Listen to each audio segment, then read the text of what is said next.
நரபாகன் ஆங்கிரச முனிவர்களுக்கு அவங்க மந்திரத்தை தடுமாறுறப்போ உதவி பண்ணதுனால ஆங்கிரச முனிவர்கள் எல்லாமே சேர்ந்து நரபாகனுக்கு அவங்க மிகுந்த செல்வத்தையும் தனத்தையும் அவங்க கொடுத்துட்டு போகிறாங்க.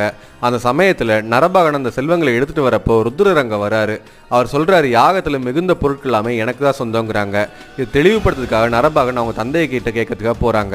அப்போ தந்தை வந்து சொல்கிறாரு, ஆமாம் அது உண்மைதான், யாகத்தில் மிகுந்த பொருட்கள் எல்லாமே ருத்ரக சொந்தம், அதனால இந்த பொருட்கள்லாம் ருத்ரர்கிட்ட கொடுத்துரு அப்படின்னு சொல்கிறாங்க. இவரும் சரின்னு சொல்லிட்டு அந்த செல்வங்கள் எல்லாமே ருத்ரர்கிட்ட கொடுக்குறாங்க. அப்ப ருத்ரர் வந்து ரொம்ப சந்தோஷப்படுறாரு. நரபாகனோட பண்பை பார்த்துட்டு அவர்கிட்ட சொல்றாரு, இந்த தனங்களையும் செல்வங்களையும் நீயே வச்சுக்கோ அப்படின்னு சொல்லிட்டு அவர் வந்து பிரம்ம ஞானத்தை உபதேசம் பண்ணவும் செய்யறாரு. இந்த பிரம்ம ஞானம் உபதேசம் பெற்றதுனால நரபாகனுக்கு வந்து அம்பரீசன் அப்படின்னு சொல்லி ஒரு மகன் பிறக்கிறாங்க. இந்த அம்பரீசன் வந்து பிற்காலத்துல மிகப்பெரிய அரசராகிறாரு. பூமியை பூரா தன்னோட ஆட்சிகளை கொண்டு வராரு. இவர் வந்து தீவிரமான நாராயண பக்தரா இருக்காரு. இவரோட பக்தியை பார்த்து நாராயணன் வந்து அவரோட சுதர்சன சக்கரத்தை அம்பரீசன் காவலாவும் கொடுத்துட்டு போறாரு. யாராவது அம்பரீசனை துன்புறுத்தினாங்கன்னா இந்த சுதர்சன சக்கரம் அவங்க அழிக்குன்னு சொல்லிட்டு போறாரு.